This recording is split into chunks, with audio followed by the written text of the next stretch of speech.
Hello மக்களே, வீட்டில் பழுத்த வாழைப்பழம் ஜாஸ்தியாக இருக்கா? குழந்தைங்க ஈவினிங்கில் ஸ்நாக்ஸ் கேட்டு அடம் பிடிக்கிறாங்களா? இந்த ரெசிபியை ட்ரை பண்ணி பாருங்கள். ரொம்ப சிம்பிளான ரெசிபி, ஆனால் டேஸ்ட் சூப்பராக இருக்குங்க. இன்றைக்கி நம்ம பார்க்க போகிறது வாழைப்பழம் கோதுமையை வச்சு மினி பேன் கேக் தான் வந்து பார்க்க போகிறோம். ட்ரை பண்ணி பார்த்துட்டு எப்படி இருந்துச்சுன்னு மறக்காமல் கமெண்ட்டில் சொல்லுங்கள். நீங்கள் இன்னும் நம்ம சேனலுக்கு சப்ஸ்கிரைப் பண்ணலன்னா சப்ஸ்கிரைப் பண்ணிக்கோங்க. பக்கத்தில் இருக்க பெல் ஐக்கானில் ஆல் என்ற ஆப்ஷனை சூஸ் பண்ணிக்கோங்க. அப்போ தான் நம்ம சேனலில் போடுற எல்லா வீடியோஸும் உங்களுக்கு நோட்டிஃபிகேஷன் வரும். நல்லா பழுத்த வாழைப்பழமாக எடுத்துக்கோங்க. ஸ்வீட் ஜாஸ்தியாக இருந்தால் இன்னுமே வந்து டேஸ்ட் சூப்பராக இருக்கும்.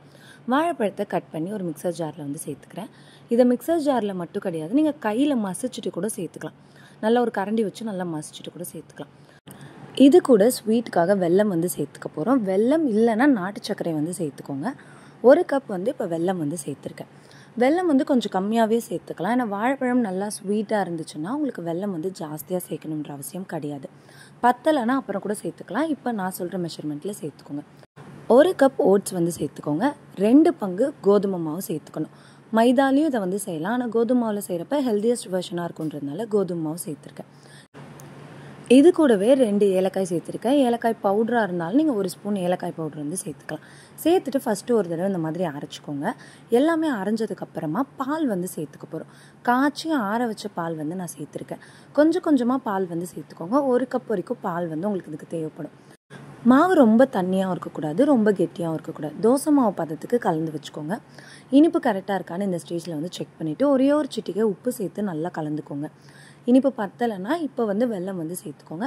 வெல்லத்தை கரைச்சிட்டு கூட நீங்கள் வந்து சேர்த்துக்கலாம். அதாவது கெட்டியாக இருக்குது, இனிப்பும் பத்தலைன்னா வெல்லத்தை தண்ணியில் நல்லா ஒரு தடவை கொதிக்க வச்சுட்டு அதுக்கப்புறமா சேர்த்திங்கன்னா உங்களுக்கு பேலன்ஸ்ட் ஆகிடும்.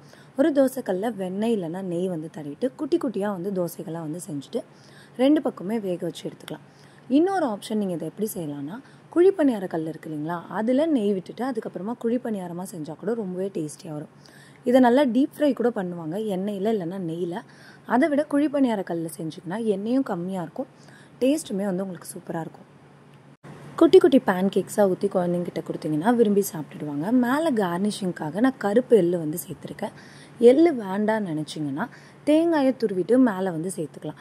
இதில் நீங்கள் தோசை மாவுலே கூட நீங்கள் வந்து தேங்காயை துருவி வந்து சேர்த்துட்டிங்கன்னா இன்னுமே வந்து டேஸ்டியாக இருக்கும். இப்போ எள்ளு சேர்த்துட்டு கொஞ்சமாக நெய் விட்டு 2 பக்கமும் வேக வச்சு எடுத்துக்கோங்க. ஒரு மூடி போட்டு ஒரு 2 நிமிஷம் வேக விட்டுருங்க. அதுக்கப்புறமா நீங்கள் திருப்பி போட்டு வேக வச்சிங்கன்னா பர்ஃபெக்டான கலரில் நம்மளோட பேன் கேக்ஸ் வந்து ரெடி ஆகிடும்.